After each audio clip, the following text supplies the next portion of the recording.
coming back anyway. No, he will make sure that I'm doing my job well. He's going to make sure that I'm doing my job well, right? Yeah. I will make sure he doesn't start rambling. Well, for example, if I start to talk in Hebrew, he will remind me that I have to talk in English, right?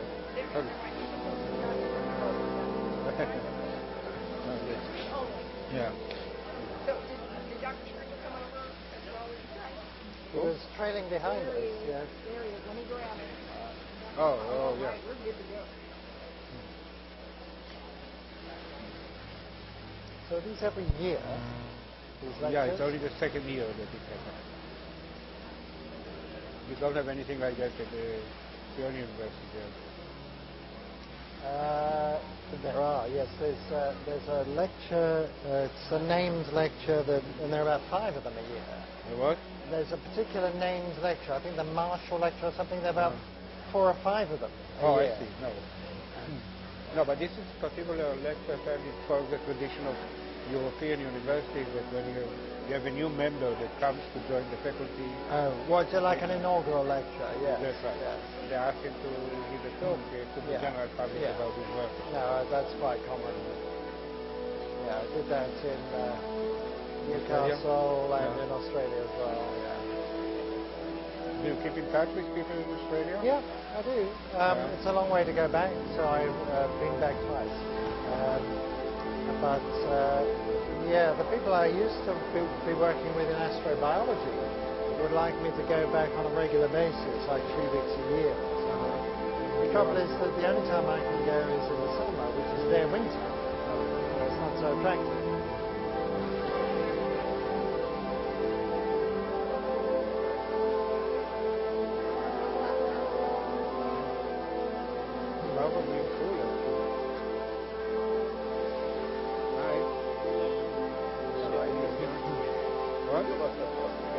So now we're going to walk on when you introduce us.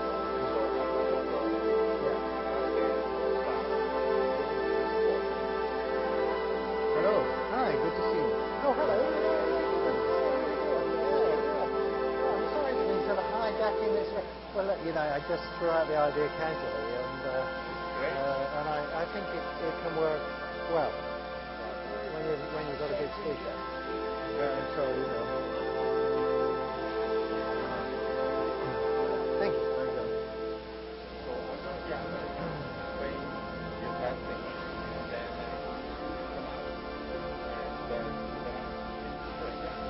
And so we'll wait here until you call us to come. Yeah. And we'll do a grand entry.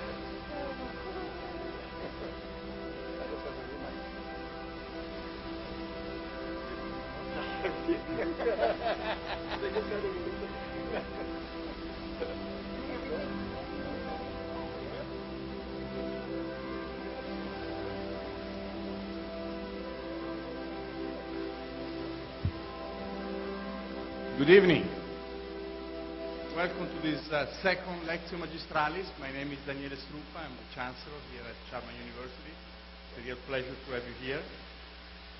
This is a lecture series that we designed kind of in the spirit of the old European tradition. We have some of our most significant thinkers present the state of the art of the discipline, but in a way that it's accessible to an intelligent but not necessarily a specialistic audience. And to this purpose, I don't think there is anybody better than tonight's speaker, Professor Yakir Aharonov.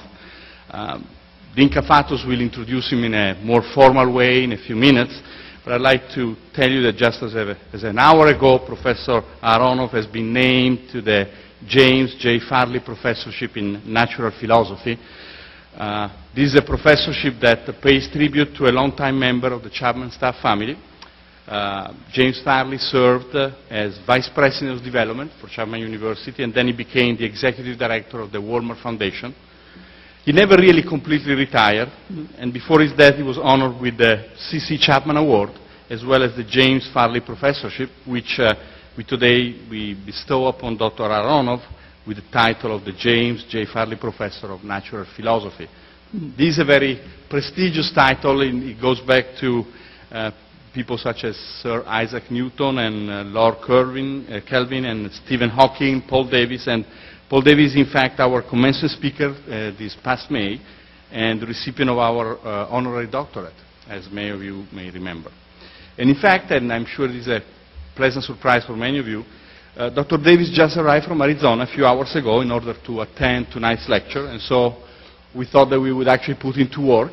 And we have asked him to sit on the stage with us in a few minutes and to participate in tonight's event and maybe to ask a few pointed questions from Dr. Aharonov, just to make sure we keep him on the toes. Not that we need to.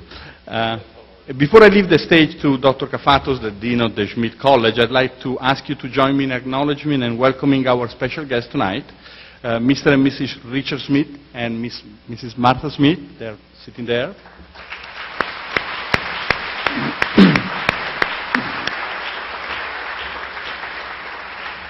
Dick and Patty Schmidt, along with Marty and her late husband Don, are the reason why we have the Schmidt College of Science. Their dedication and interest in science and engineering have led us to the generous support which allowed us to create a new college and to give the sciences the focus which is so greatly needed here at Chapman.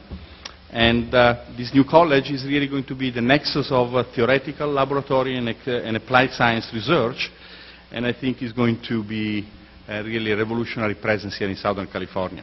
I also would like to acknowledge Shona Farley, the daughter of James Farley, who has stepped into her father's shoes as the executive director of the Warmer Foundation. Shona, can you...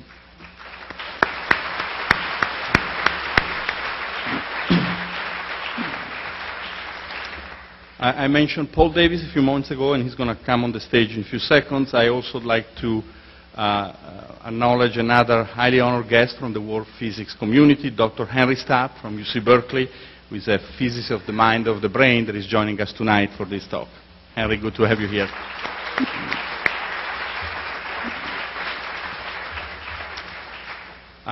Those of you who haven't met Dr. Aharonov yet, that I hope you are reading feverishly this abstract from the Physics Today that talks about a very famous result that Dr. Aharonov established 50 years ago. So this event is particularly significant because we are celebrating the 50th anniversary of the Aharonov bomb effect.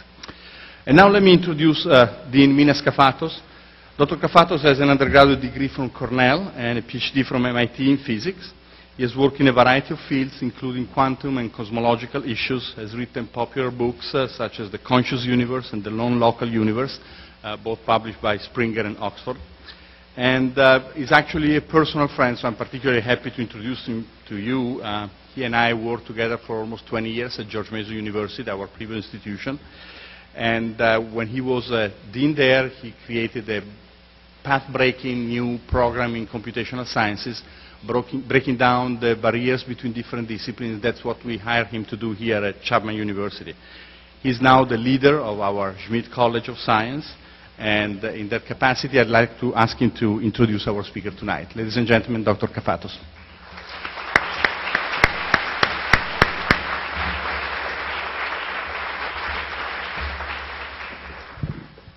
Okay. Thank you so much, Daniele. You're free. Indeed, I'm very honored to be here with you. Thank you so much for joining us tonight, ladies and gentlemen. President Dadi, always a pleasure to see the President in the audience.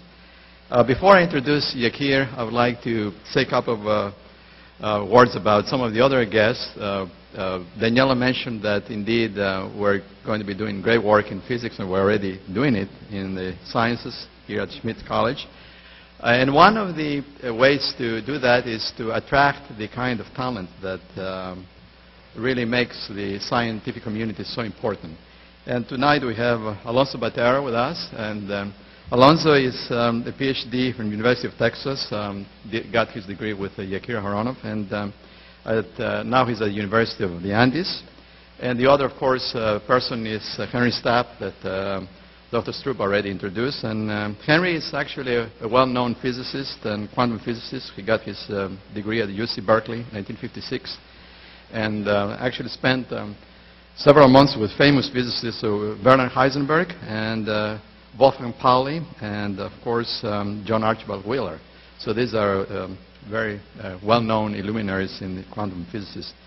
So again, thank you for joining us. But of course, The most important person tonight is Yakir Aharonov, who is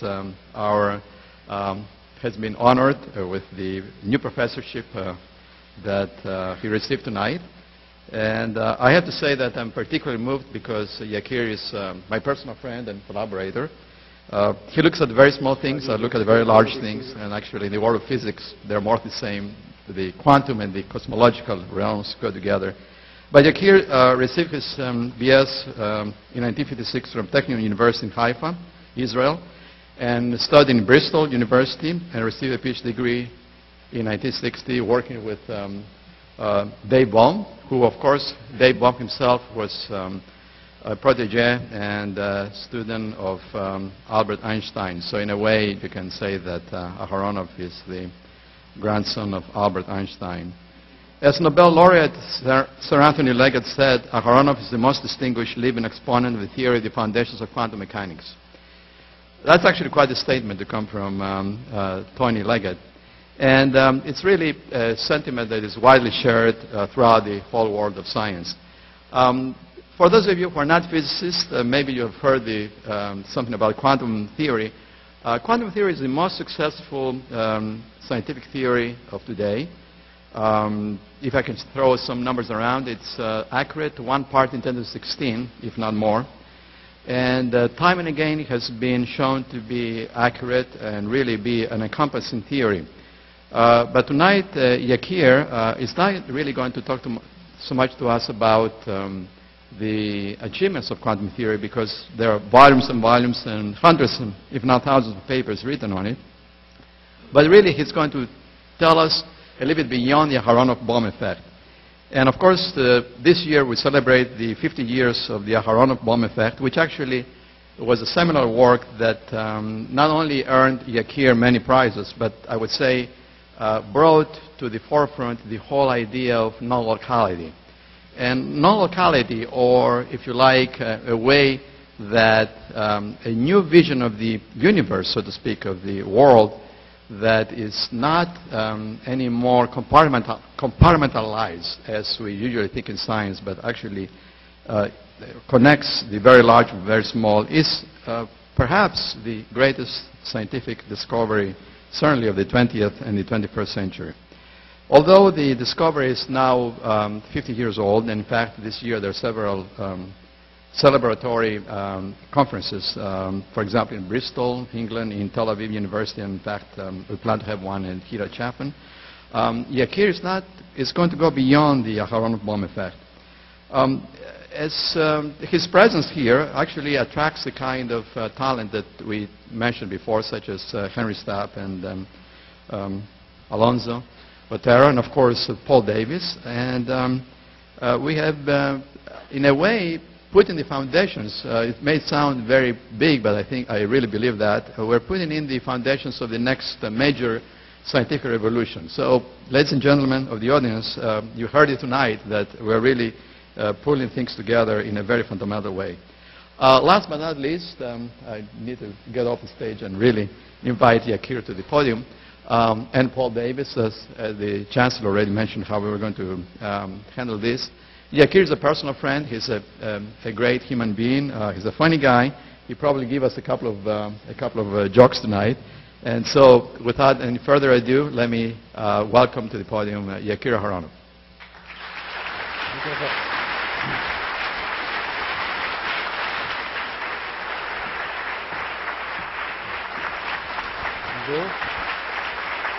We're sitting there. Yes, we're sitting there.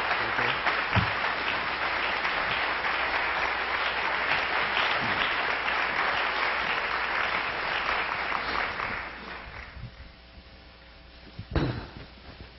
Well, ladies and gentlemen, I'm delighted to be back here at Chapman University, and I'm so thrilled to be sitting in this chair talking to one of my great scientific heroes, because without doubt, Yakir Aharonov is one of the leading intellects of our time.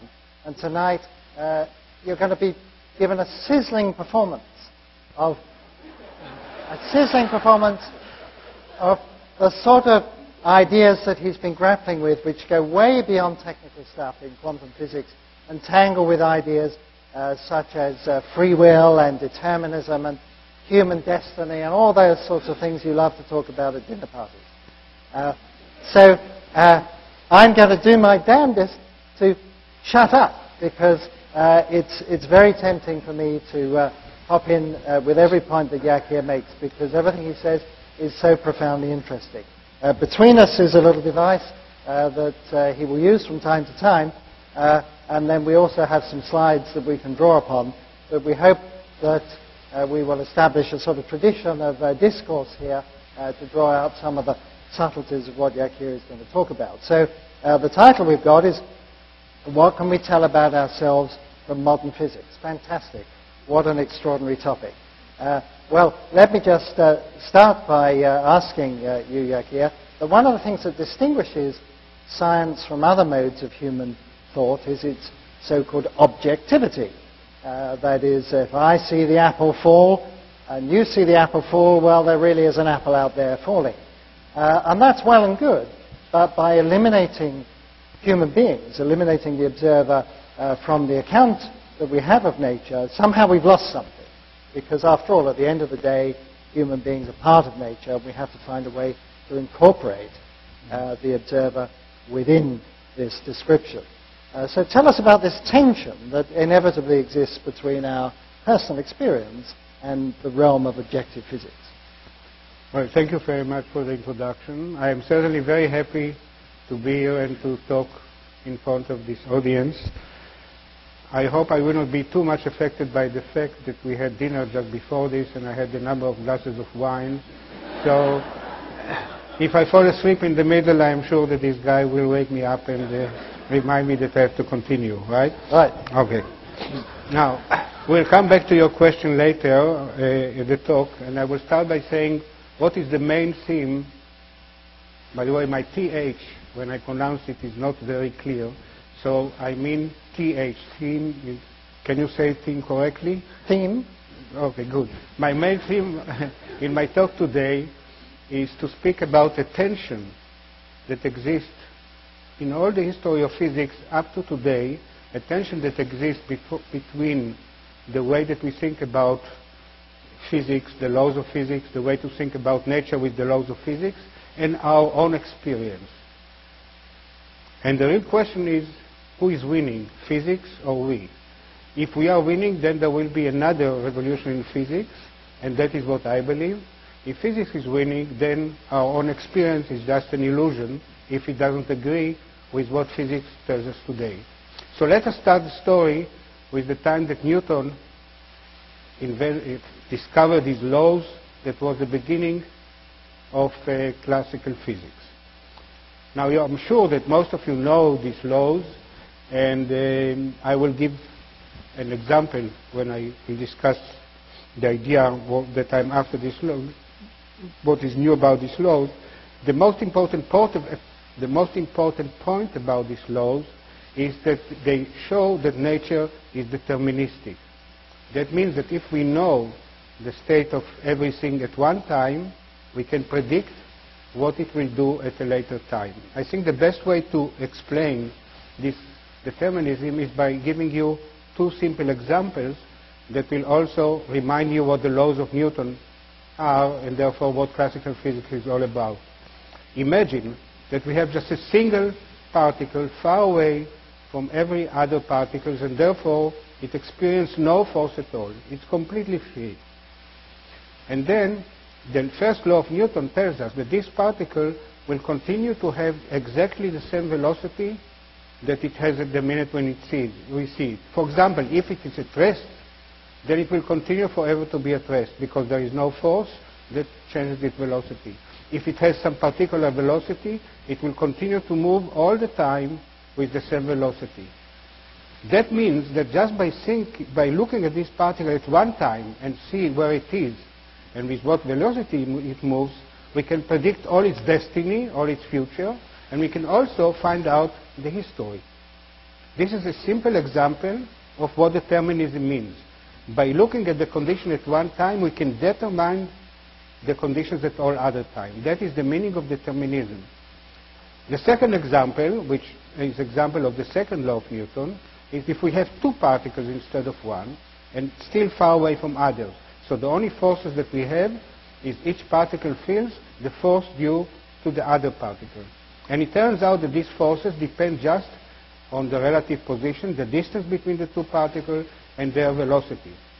So if initially we see at a given time what is the position of the two particles and what is the velocity, we can calculate what is the force that each one of them exerts on the other.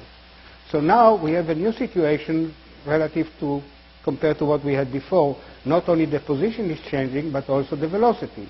But the laws of physics tell us exactly how the velocity is changing, because that is the second law of Newton. The second law of Newton tells us that if a particle feels a force, its velocity changes accordingly. So the upshot is that even in this case, we can predict, just from knowing the condition at one time, we can predict what these two particles will do for all times in the future, and what they have done for all times in the past, their destiny and their history. And now it's very easy to generalize it to any number of particles. So if we believe that all matter is just made of a large number of particles, its constituents, then it means that we can predict what every object in physics will do in the future and what the object has done in the past, just based on the information at a given time. Then Laplace, a quite well-known philosopher that lived in the beginning of the 18th century, when he thought carefully about what the laws of Newton meant, he said to himself, my God, something is really fishy here, because what's going on? If we believe that the condition at one time determine the whole future, then nothing is left for us to feel free, to be free, because all our actions are going to depend just on the locations of all our atoms at the beginning of time. We actually have Laplace's word on slide number 6. Okay. His words there. Okay. I could read it out from here if you like. Okay. An intelligence knowing all the forces acting in nature at a given instant, as well as the momentary positions of all things in the universe, would be able to comprehend the motions of the largest bodies as well as the lightest atoms in the world. Nothing would be uncertain. The future as well as the past would be present to its eyes. So we have this Laplacian theme. He certainly said it much better than I could say it, but the idea... Well, he presumably said it in French. Yeah, I know. But, that was in 1820. But luckily somebody translated it for me because I don't know French. Okay, so here you have it. Here is the first example of the tension I'm talking about. We, as human beings, experience very strongly the notion that we have freedom. Every day we make decisions whether to do this thing or that thing. We have extremely difficult decisions sometimes to make.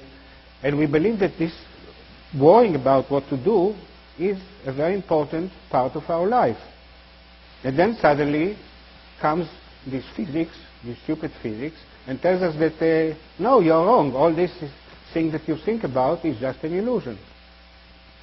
Is it possible that it's indeed just an illusion? Well, it's difficult to see why it could not be, and I want to tell you two stories that will show that indeed this could be, all our feeling about freedom could be just an illusion. The first story is about a trial in front of a judge. Comes the accused, who is accused of some crime, and the punishment for this crime should be some years in prison. Now the judge asked this criminal, or this accused, do you admit your guilt, your crime? He said, yes, I admit it. So the judge said, well, can you say anything on your behalf before I pass sentence on you? And then this guy says, oh yes, I have something to say. Your Honor, you are a very educated man, I'm sure. And you have read what Newton told us, that we are made just of atoms, of particles, and therefore all our actions are completely dictated by these atoms. I had no freedom at all to do something else, and therefore I should not be punished for something that I could not control. So the judge thinks for a minute, he gets confused for a minute, and then suddenly he has a smile on his face, says, but I'm also made of atoms. And my atoms dictate for me that you must go to prison for 5 years. So here is an example that looks completely consistent with our everyday life. The judge made the sentence just as he would do if he would have been free. But something smells bad here. Because after all, the judge more or less admitted that this guy was not guilty, but the judge says, okay, I'm putting you in prison because I don't have also freedom. It doesn't look right, but that's what physics is telling us. Another example is an example that actually was told in a lovely book that I recommend all of you to try and read. This is a book about one of my heroes. It's a physicist by the name of Richard Feynman. He was a very famous physicist last century. He got a Nobel Prize for his work, but he was also a very adventurous guy, very interesting and original guy. Now, it is in this book that's called Surely You're Joking, Mr. Feynman. Anyone have seen this book? It's a beautiful book. Good for you. I recommend to everybody to. It's not a book for physicists. It's a book about stories about this most original physicist. And he said in this book that he was, when he was still a graduate student at Princeton, there was a common occasion that every day they would meet all the graduate students for a tea, and there would be some professor that would lead the conversation. He said that one day suddenly the professor that was leading the conversation said, "Oh, I have an announcement to make tomorrow. There will be a guy that hypnotizes people would come to give a show here, and I need volunteers to volunteer for the show."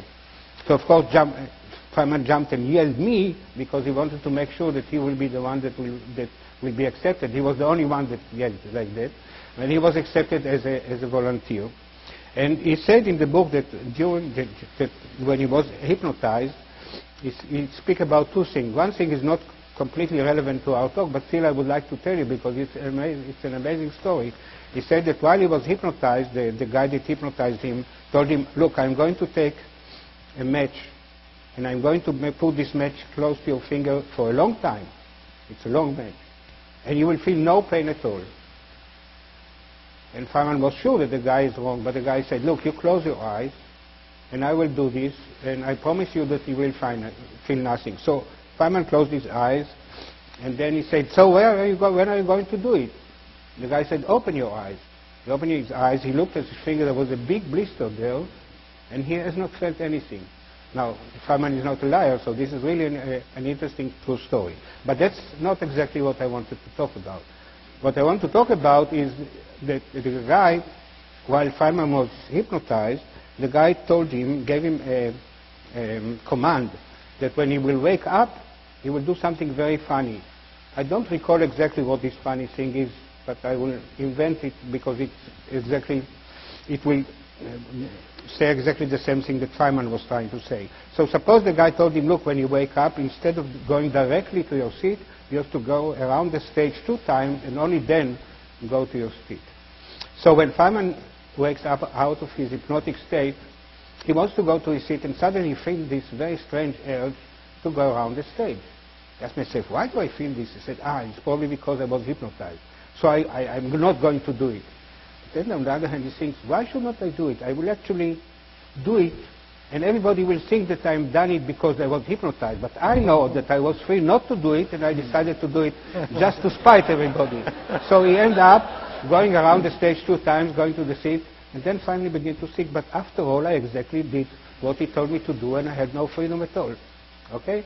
So here is the second example that we see that in our everyday life, we may really feel all the time that we are free, and unfortunately, this could be just one big illusion. It reminds me of the famous story of a man who's asked, "Does he believe in free will?" And he says, "Of course I do. I have no choice." Right. Very good.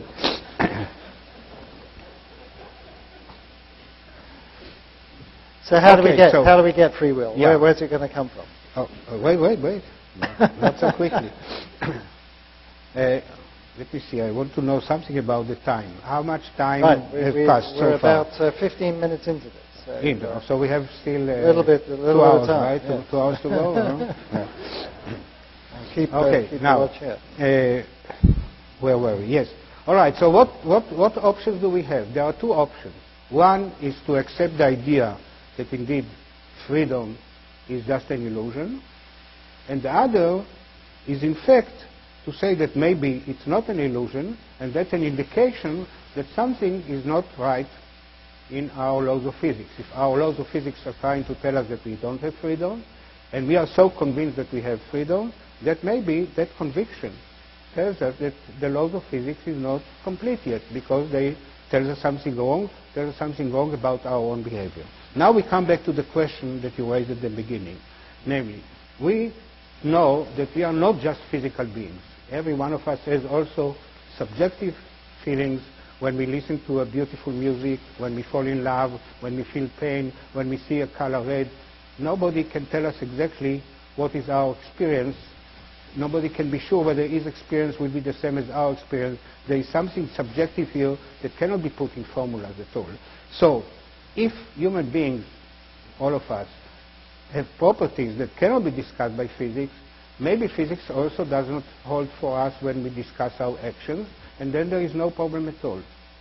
But that is impossible, because suppose that I decide to make my hand move this way rather than that way. And suppose that decision is made not only because of all the forces that act on the atoms due to the position of other atoms, but because I had some subjective, call it spiritual, properties that are outside of physics, and if these spiritual properties affected my decision whether to go this way or that way, that means that there is something wrong here, because there is something that comes from outside of physics and affects the atoms to behave this way or that way, and not the usual forces. So if we believe that physics should account for all situations of motion of atoms and motion of bodies, then to the extent that we have these subjective things, these spiritual things, they are not allowed to intervene in the physical world. They can make us feel more happy, less happy, that's okay, but they are not allowed to intervene in our actions. And when we speak about the issue whether we are sure or not, we believe that this is also relevant for our actions. Should we go this way or that way, or do this thing or that thing? That is an action that involves the physical world. This is a subtle point, and if we had time, I would ask everybody here to ask me questions, but do you have any questions with respect to that, or you agree to what I said? Well, I certainly agree, and it's often the way I like to express it is how can thoughts move atoms? How is it when I say, I'd like to move my arm?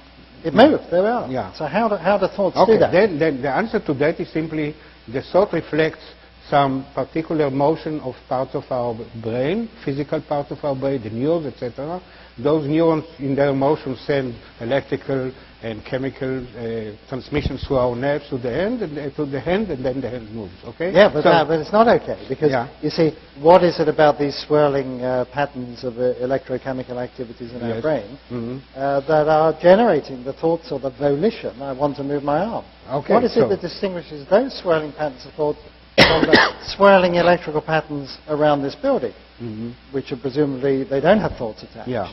Okay, there are some. I'm not saying that everything is understood in the way, in the physical aspects of the activity of the brain. I'm not saying that.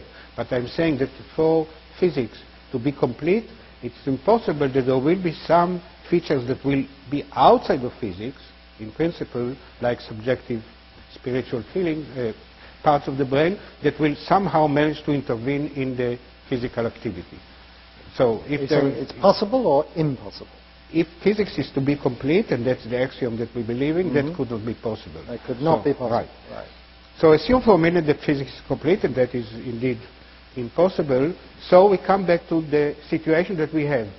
Our conclusion so far, at the time of classical physics, is that either classical physics laws are correct, and all our belief that we are free is just a big illusion, or there's something still missing in classical physics that will eventually be changed, and the new laws of physics that we will find after that will show that our experience is correct, and there is some freedom that we Some people may not understand the term classical physics. You're referring to the physics of Newton, the old pre-quantum physics. Yeah.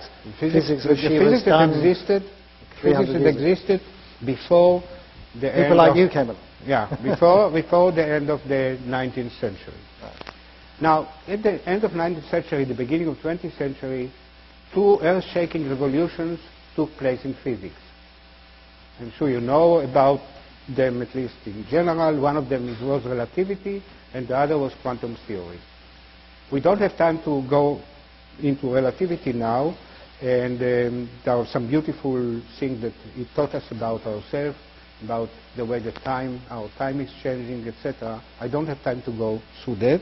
I am going in the direction of the main theme, connecting our sense of freedom and the physical laws. And I'm going to talk about quantum mechanics, because that introduces the dramatic change in the whole discussion of freedom versus physical laws.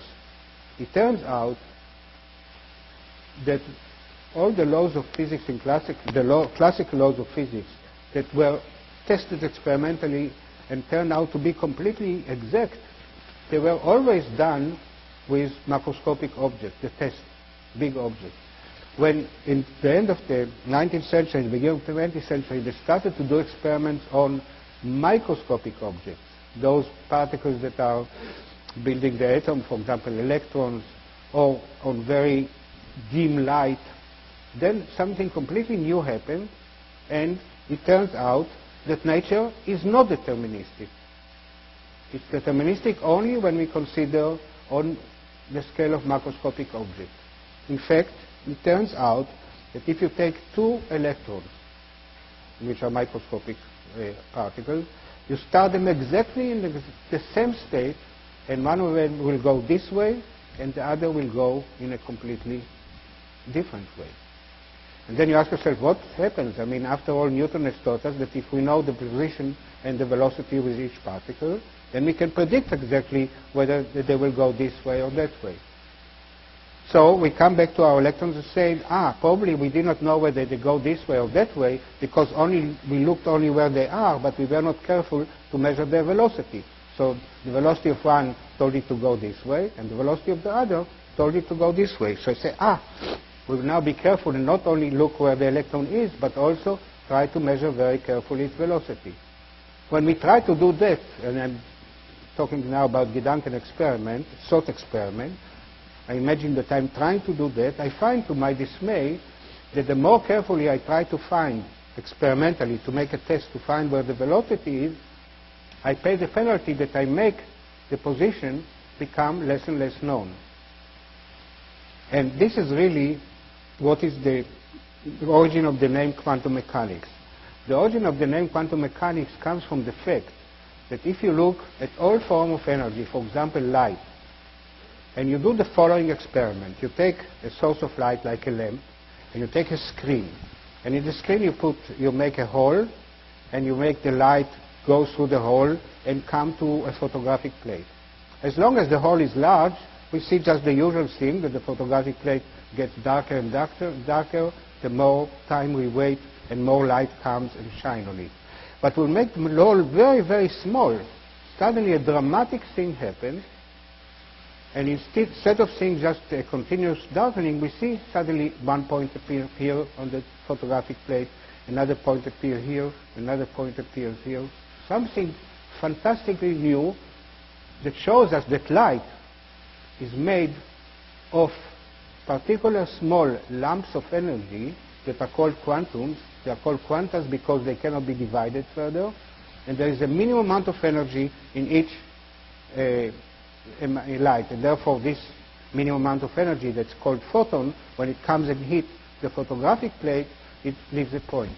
Jeff's got a movie of this. Do we have time to go through it to see this? Yeah, all right. Let's see. Jeff, are you able to get us the extra slides? All right. 2, 3, and 4. Yeah. Well, first of all, we see here. Right.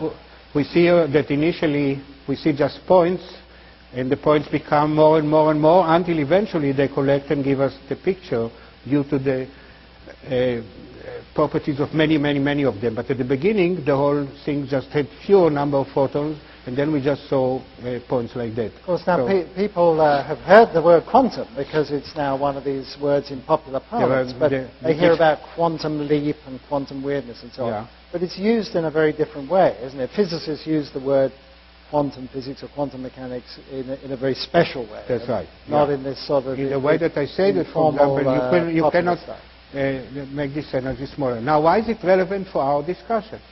It's relevant for our discussion because I said that I wanted to look at the electron and find more and more carefully where it is and what is its velocity. In order to do that, I must shine light on the electron, because if it's in darkness, I can't see where the electron is.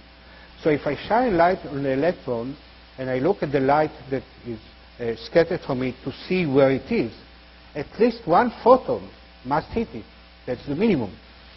Now, this photon has extremely low energy, extremely small energy, but for this electron that has such a small mass, the photon that hits it makes it disturb it very much, and we find that there is a minimum uncertainty that goes like this. The more we try to find the position location, the penalty that we pay, we know less about the velocity. The more we try to find the velocity, we know less about the position. And there is a famous uncertainty law that is due to Heisenberg that says that if we take the product of the uncertainty in the location, namely the region where the electron can be, and the uncertainty in the velocity, that product has a minimum. The minimum is the constant, universal constant called Planck constant, because Planck was the first one that discovered quantum mechanics, and it's divided by the mass. So when the mass is very small, and h is the Planck constant is also very small, we get something that is important. When we go back to the classical limit, to the macroscopic object, the mass is millions and millions of times bigger than the electron, then those uncertainties are not seen, and therefore we could not see those uncertainties when in all the experiments that we did in classical physics. Now, the two-slit experiment was playing patiently behind our heads as you were talking. Okay. Do you want to talk the audience through it? Jeff, can we see that again? There we go. There's the two slits. There's the image screen. There's the source of light. The two slits is showing the wave properties of light. And there are the particles. Yeah, and there are the particles appearing there. But I don't want to talk about it now. Okay. It will take us too far. Okay. Now, so listen. We've discovered suddenly that there is hope. There is hope because if nature is not deterministic, maybe now there is hope for us to be free. And when I started to think about this carefully, I realized that there is still a problem. And I'm probably not alone. Maybe some philosophers have thought about it, but I thought about it independently. I know what you're going to say about the, indeterminism doesn't help you with free will either. That's right. Because you want your will to determine your action. So David Hume already recognized that. More or less. Let me say it slightly differently, okay? Sure. I go like this. Suppose I want to decide whether I will right now get up and leave this stage and say, the hell it, I'm tired, I don't want to continue this talk. Or instead, I will decide to continue this talk. So I have to make a decision between these two possibilities. Now, and suppose that nature allows me to make this free decision because my electrons now that are involved in the motion of my brain that makes that decision are not confined from the past, and they have this freedom to make this one decision or another decision. How the hell am I going to decide which one am I going to do? Well, I will start to calculate all the consequences. If I will get up and leave now, people will laugh at me, maybe I will be fired from the university, who knows what will happen. On the other hand, if I stay, it will be very nice, etc., etc. So the decision in that case is very simple. There are other situations where the decision is more complicated. But notice what is going on here. Everybody that knows my upbringing, my thinking, my education will know exactly what I'm going to decide, because I'm deciding logically what to do based on who I am. So again, this is not a free decision. If I decide logically what I'm going to do, then finally there is only one possibility. There is a freedom. I can throw a coin and I can say, I will decide that if the coin comes one way, I will do it. If it comes another way, I will do it the other way. But that's not an interesting freedom. That's not a meaningful freedom. We are looking for meaningful freedom, and suddenly we see that there is no way even to define what it means. Because if meaningful freedom means that I am free to make decisions and I am free to make calculations how to make these decisions, that freedom is truly meaningful, but it's not freedom, because everybody knows who I am, if I decide logically what I'm going to do, then there is no freedom. So the only freedom that is left is not meaningful, namely destroying a coin like a random freedom, and that's not interesting.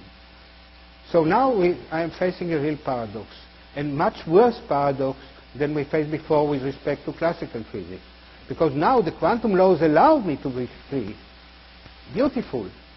But then I'm trying to think what it really means to be free, and I see that I cannot even define the concept. This is very important. So you have a question to ask about that? Well, I was going yeah. to point out that, of course, Einstein hated this idea that the world was indeterministic, and he famously said, God does not play dice with the universe. And Yeah. I think you've got a nice quote, why does God play dice? I found that nature gains something very beautiful and exciting by Yeah, playing we'll come to that dice. later. Okay. Okay. But Yeah. we are talking about this quantum Yeah, right, indeterminism, yeah, coming yes. to rescue free will, but not just by making everything indeterministic and unpredictable, but in Right. some more subtle way that you're going to now explain. Yeah, okay. But you anticipated something, and I want to show how I arrive exactly at the thing that you're going that you refer to. When I started to think about this paradox, and I asked myself, is this the end? Is there no hope to think about meaningful freedom anymore? Then it occurred to me that maybe the reason why we have this problem is that something in the way that we analyze this problem, the most basic notions that enter into this analysis, maybe something there is not correct. And it occurred to me that a very important element in this issue, whether we are free or not, or what does it mean to make a free decision, is the way that we understand time. What do we understand about time? We say, look, we are at the present when we have to make the decision. The past is already not there. The future is not yet there. So in the present we have to make a decision that if we are free doesn't depend on the past, and that decision will affect the future. According, if we make one decision, it will affect the future one way. If we make another decision, it will affect the future another way. But we make here a very, very definite ideas about time, that there is past that is not here, present that is now here, and future that will be later there. So now it occurred to me, suppose that there will be a future physics, another revolution in physics, in fact, in which time will appear in a different way.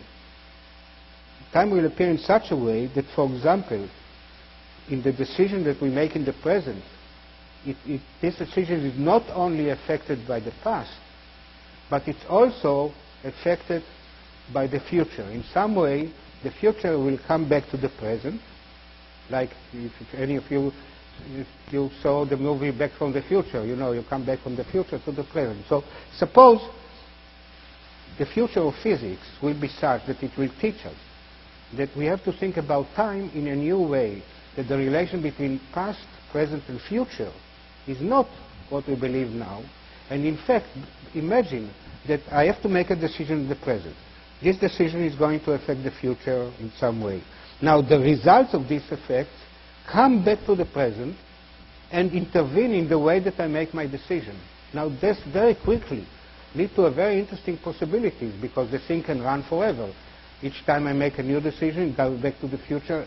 The whole logic of what a decision is and what freedom is going to be changed. In which way it's going to be changed, I don't know yet, because I don't have the revolution. But at least I find a loophole in that thing that everybody thought there is no possibility to get out of it, and that loophole is a new approach to time. Now, when I thought about this new approach to time, luckily I found that it's possible to look at quantum theory of today and find there already some clues that tells us that indeed we have to look at time in this new way. So let me tell you a little bit about quantum mechanics, more than I told you before. The first thing that we can think about quantum mechanics is the fact that it indicates that nature behaves in a seemingly capricious way. If we have, for example, two atoms, that are completely identical. And one of them decays after 1 minute, and the other, for no reason at all, decays after 1 hour. This looks unbelievable. For no reason at all, one of them behaves one way and the other behaves in a different way.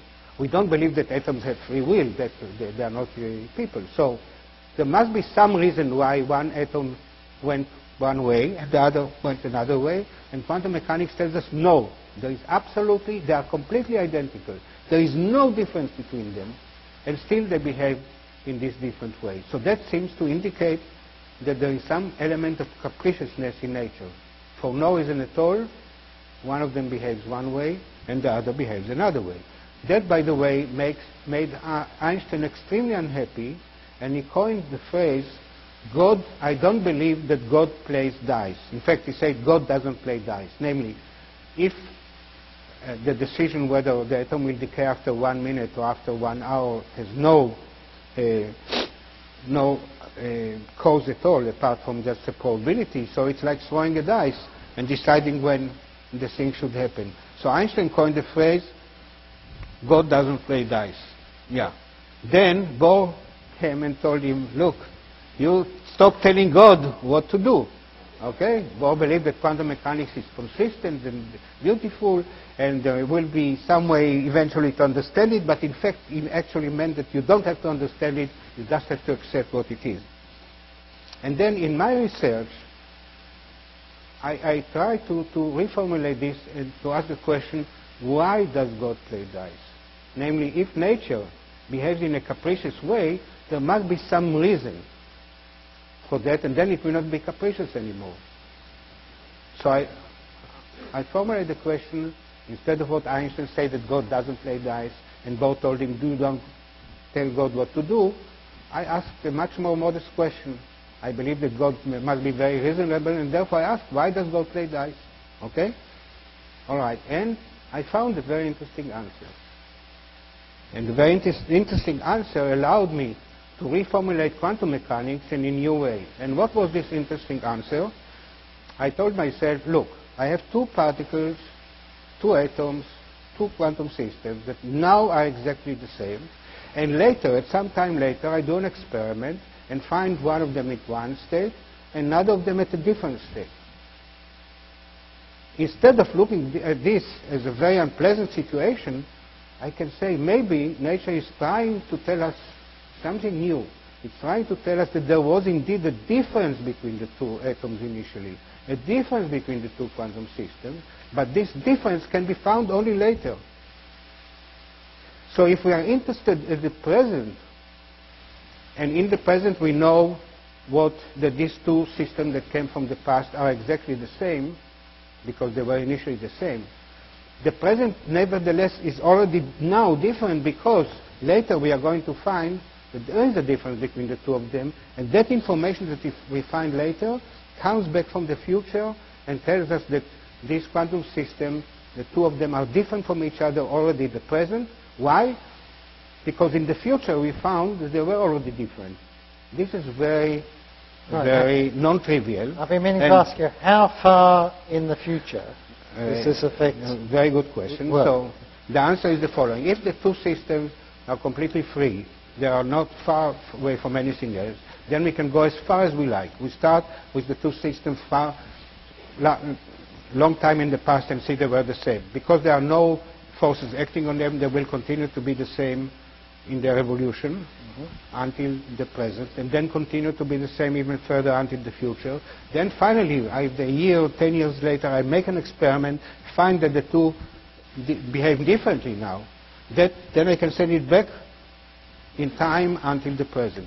Now, when they are interacting with something else, then I have to take a bigger system and take it into account. So in principle, at the end, you can say that if you look at the whole universe as a quantum system, it has one state of the universe that comes from the origin of the universe to the present, and I call this the history state. And then there is another state that comes back from the future that you can call the destiny state of the universe. This is already a generalization of quantum mechanics, and if I have time, we'll talk a little bit about it. How much time have we got? Well, we're doing okay. We've got about another 15 minutes or so. Oh, good. Okay. But yeah. you can't use this method to send signals to the past. No. It's very interesting because at first time you think, look, don't we run into the same kind of problems as the people know that we run when we have time machine? When we have time machine that can take us back in time, then there is the well-known paradox that says if I come back in time in a time machine and meet my grandfather and kill him, people, physicists like to be very cruel. They kill cats, they kill grandfather. So I kill my grandfather, then I would never be born. If I would never be born, how could I come back and kill my grandfather, right? So these are paradoxes that happen when you say that you are allowed to come back from the future and affect the past or the present. So here I'm talking to you about a possibility that something comes from the future back to the present. Doesn't it lead to a very similar paradox? For example, suppose I say that it comes back to the present, and I see the difference between the two states due to the fact that later in time I'm going to make an experiment and find the difference. Suppose I change my mind, and in the future I'm not going to make this experiment. So then what happens in the present? That I just told you that already in the present these two states came back and influence the system differently. What happens is the beautiful thing about quantum mechanics, and that explains why does God play dice, because just the right uncertainties that quantum mechanics introduces allows me that when I do experiments in the present, there is always some possible noise in the result of this experiment, some possible mistakes due to the noise, the quantum uncertainties of the measuring device. So if I do at the present an experiment and find a result that is very strange, and the only way that I can explain it is due to the fact that something else comes back from the future and I have a new situation, there is still a possibility also that that answer came from an uncertainty in the measuring device. This is a little bit difficult to follow, but I'm trying to tell you in general, the quantum uncertainties are just the minimum necessary to allow us to say that something that the present is affected also from the future. One more second. We need two things for that. We need, in classical physics, two things that start the same will end up the same. So we cannot say that the future gives us something new. In quantum mechanics, two things that start the same end up differently. That's because of the quantum uncertainty of these two things. But we need also a quantum uncertainty in every way that we look at those two things to avoid the kind of paradoxes that are included in this kind of thing that I told you about time machine. And luckily, the quantum uncertainties exactly work in this way. And the answer that I give to the question, why does God play dice? It's exactly the minimum uncertainty necessary in order to allow time to appear in a new light. The new light is that the present is affected not only by the past, but also back from the future. It sounds a bit creepy, nevertheless. even if you can't send signals back in time, you know, these future states are somehow jiggling our atoms around. That's right. So it sounds creepy as long as we accept quantum theory as it is now. Right. Now, I am saying that this is just the beginning because that doesn't yet solve all the questions that I have about free will, but at least it's the beginning that shows that already in the physics of today there is some indication that time has to be thought about in a different way. In the future, and I hope that this future will happen not far from now, there will be a new way to formulate the physical laws where time will appear even much more different than we understand now. And the reason why I believe this is because we have also other experiences, not only freedom, that we can't account by the laws of physics today. I would just mention them because I don't have time to go deeply into them. But every one of us has an experience that time is passing.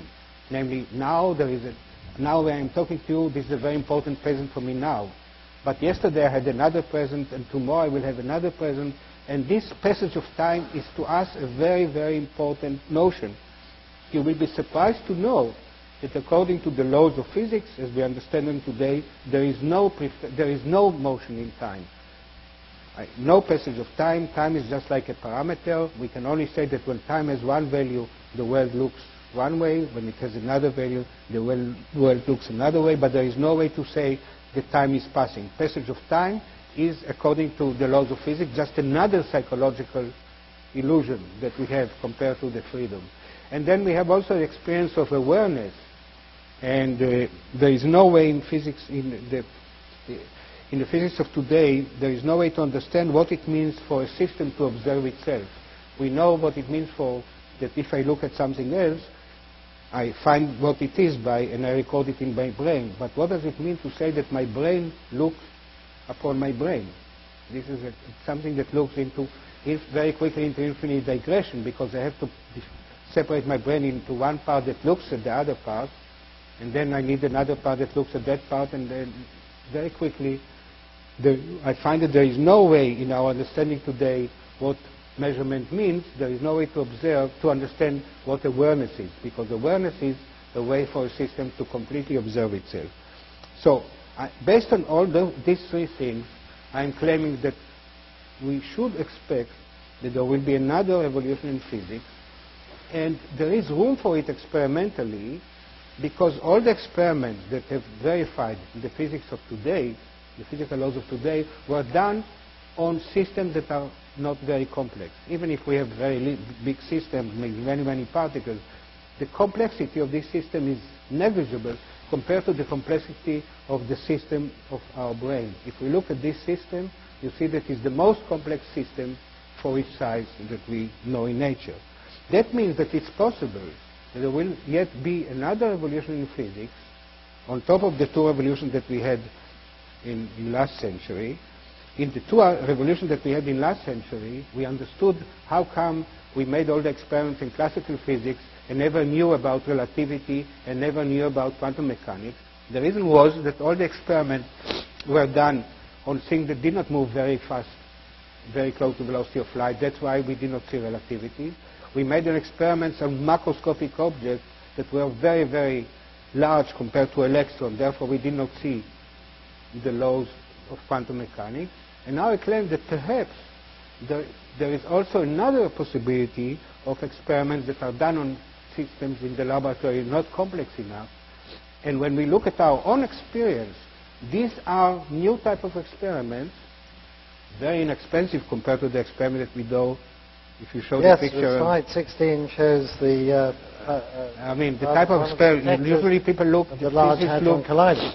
Physicists look for new physics in this domain. You know, you pay billions of dollars to do experiments at extremely high energies that are completely irrelevant for our life because we will never encounter those kind of situations. And they completely miss the idea that we are doing billions of experiments every day, humanity. But don't they a killjoy, Yakir? I mean, you're not saying this is a waste of money. No, I'm not saying it's a waste of money. I mean, it's no. I'm not saying a waste of money, but I'm saying what but you can prove something equally profound. I want to say, yeah. No, but I want to say that there is an interesting issue that maybe we could not debate now. But suppose, I will just raise it, okay? Suppose it will turn out that nature is infinite in the sense that we'll go deeper and deeper and deeper in energies, always find something new. Suppose you knew in advance that this is the case. How long will you, and suppose it will cost more and more money to discover further and further truth. Where will you stop, and what relevance will you put to the question whether the thing that you discover further and further at higher and higher energy have relevance to our life or not? Okay? Right. So at some point you have to take this into account. How deep a level can we afford to go, and could we ever go beyond the Large Hadron Collider? No, but suppose we could, but it will cost a huge amount of money. Well, then, the question then is whether this money should be spent on that, or we should look for experiments that are more relevant for our life, for the energy levels that are relevant for us. Okay, that's my point. I hope we can do both. Where would Dan Brown be without the Large Hadron Collider? Okay, so I'm saying that this is my conclusion. I believe that we are all, each one of us, are doing very important experiments every day, physical experiments on the most complex system that we know, which is our brain. Each one of us experiences the passage of time. Each one of us hopefully, experience also that awareness, and each one of us experience freedom, and there are some other things that I don't have time to go into. That means that we are always participating in a range of experiments that cannot be done in all the most expensive laboratories in the world, and they indicate for us that there is still room for something new in physics, and that something has to do not with the parameter how fast we move, not with the parameter that tells us how small or big we are, but with the parameter that tells us how complex the system is. Thank you very much.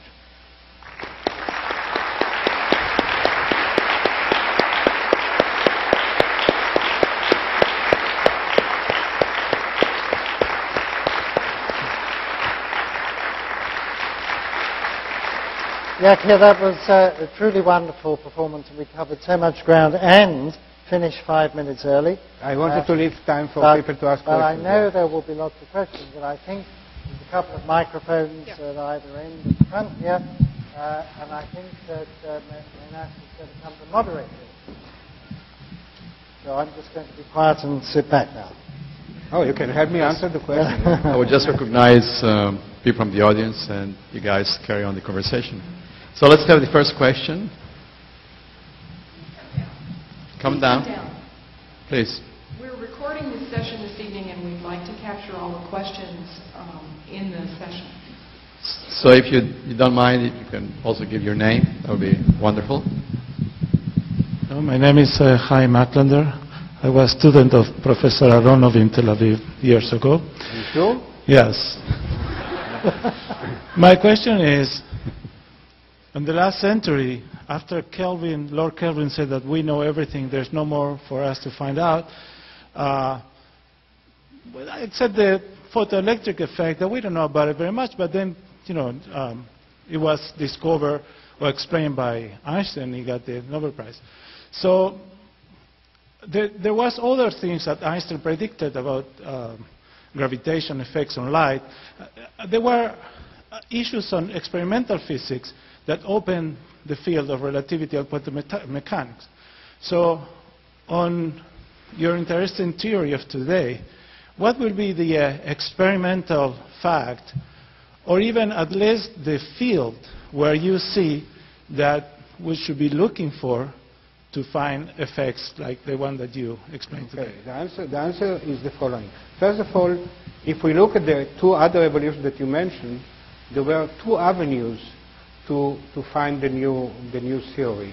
The one avenue was experimental, and the other avenue was theoretical. For example, Einstein arrived at the theory for special relativity without being aware of the experiment that was done by Michelson and Morley that showed that the velocity of light is the same for all observers. He just thought theoretically what happens if he would move on. From the time he was young, he was wondering what will happen if he will move like with the velocity of light. And from this he deduced that light, because it's very different from all other waves moves in matter. For example, if we look at sound wave, it moves in air, and there is a meaning that when we move relative to the air, there is a meaning to change its velocity. But there is no meaning to say that we move relative to empty space, and therefore Einstein realized that there is a tension between the laws of Newton, which speak about the fact that when you change your velocity, you must change the velocity of everything else, and the laws of electromagnetic theory that allows to have waves that move in empty space. Similarly, Planck discovered first difficulties in classical physics when he took classical physics, namely electromagnetic classical theory and thermodynamics. And you very quickly find out that if you take a cavity and heat it up to a given temperature, and if you know that electromagnetic theory classical electromagnetic theory tells you that you have many infinite number of different waves, then each one of them must get an energy kT. He said there is a paradox there, and there was a tension between thermodynamics and electrodynamics. These are two theoretical considerations that actually led to the beginning of the new theories. Now I'm saying that I find in the existing quantum theory, I find places where there is a tension, like that in the theory.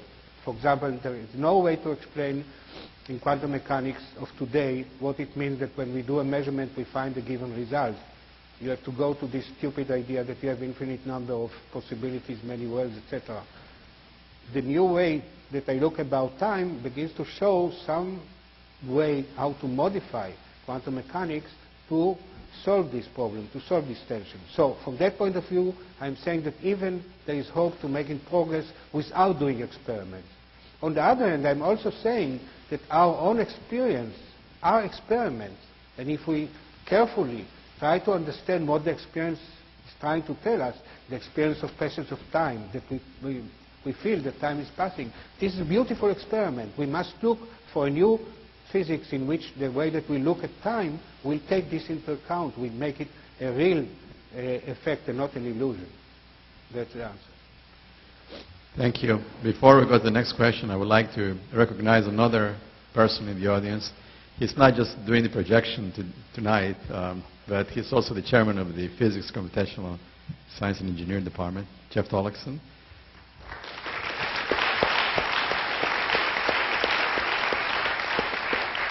And Jeff is also a student of Aharonov. Let's go to the next question.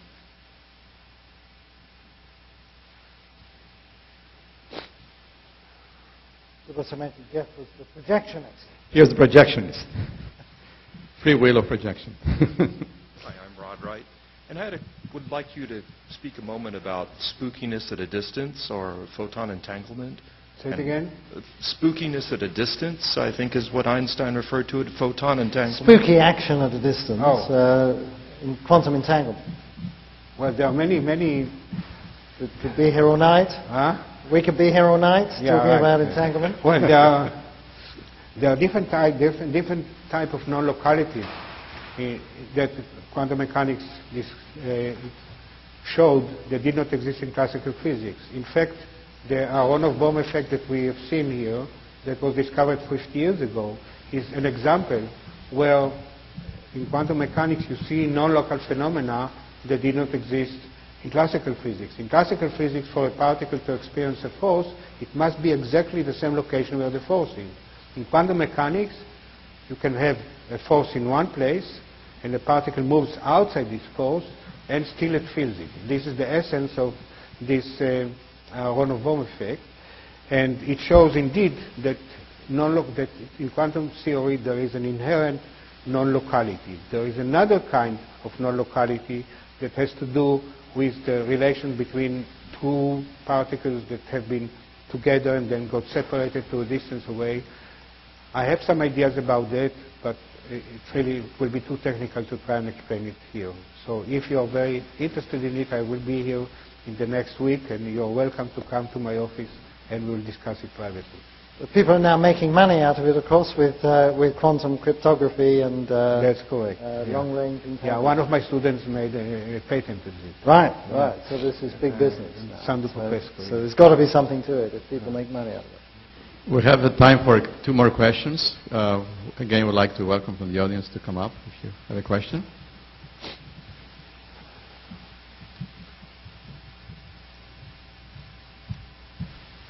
Yeah, my name is Adam Brown. I'm a student here. You just made, in your response to the penultimate question, or 2 questions ago, a fairly surprising statement to me. I'm kind of gleaning from your whole tone tonight that you feel this way. I wondered if you could elaborate on it for a moment. You referred to many universes theory as stupid, kind of just off the cuff there. And there's been a lot, loads of creative energy and brain power poured into this in the past, half a century or whatever. Right. Leonard Susskind and all these pocket universes and all of that stuff. I just wondered if you could elaborate on why you feel that this is a worthless enterprise. Or okay. First of all, I have to say that there are 2 types of many universes or many worlds. There is one type which is a real physical many worlds, and that is a very interesting possibility that if you look at the kind of universe that we have, in fact, it's possible perhaps that there is not only one universe, but there are many universes, many of them, but they are simply outside of the horizon of each other, so they can communicate with each other. Maybe sometime in the future they will collapse. And people say that maybe there are infinite number of those things, or huge. But these are physical situations that coexist. There is another kind of many-world theory that came from trying to understand what happens when we, human beings, look at a quantum experiment. Suppose we have a spin particle, and it comes through a magnet that if the spin is up, the particle goes up, and if the spin is down, the particle goes down. And if the spin is in a superposition of up or down, quantum mechanics tells us that there will be either a spot on top or a spot on bottom, but in a sense, it's not that it's either of them in the classical sense, it's a kind of possibilities that coexist. And then we come and look at it. And we have the experience that we see only one spot.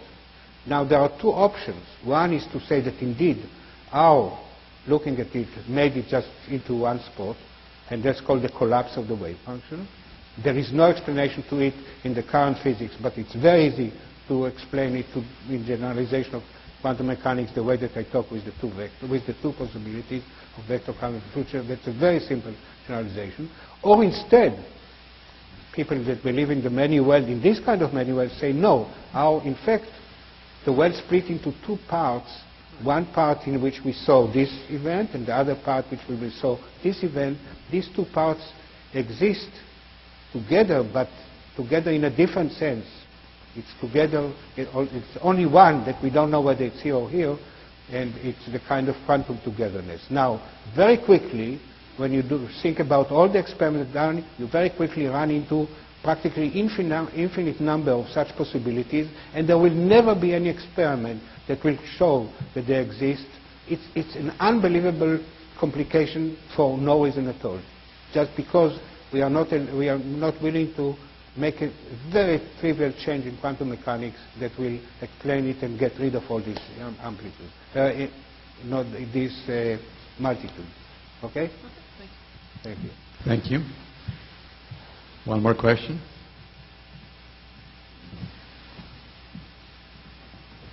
Okay, I would like to invite back. Oh, one more question? Come on down.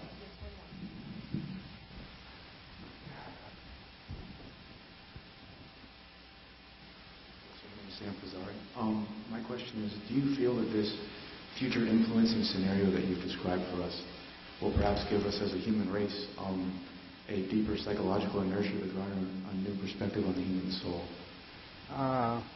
Okay, this is of course a question that when I try to entertain when I'm alone, and I don't think that I'm not talking to anyone, when I try to think what could be interesting thing that will come out of this new physics, of course I entertain also such glad ideas, but I'm so far from knowing really what this new revolution will be that I don't want to say anything. It looks like there would be, once we have really a physics that will be rich enough to explain our own experiences, it will have something, also it will tell us something important about how we interact with each other, etc. For example, if the thing comes back from the future to change our decision, it knows already the effect of the decisions of all other people.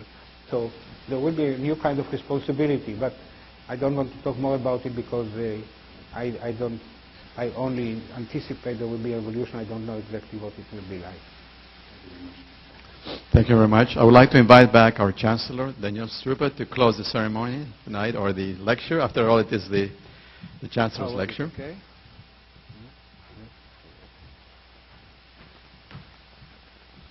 I really appreciate your participation in this lecture. I appreciate very much what our speaker, Yakir Aharonov, has done, and thank you, Paul, so much for being willing to moderate this.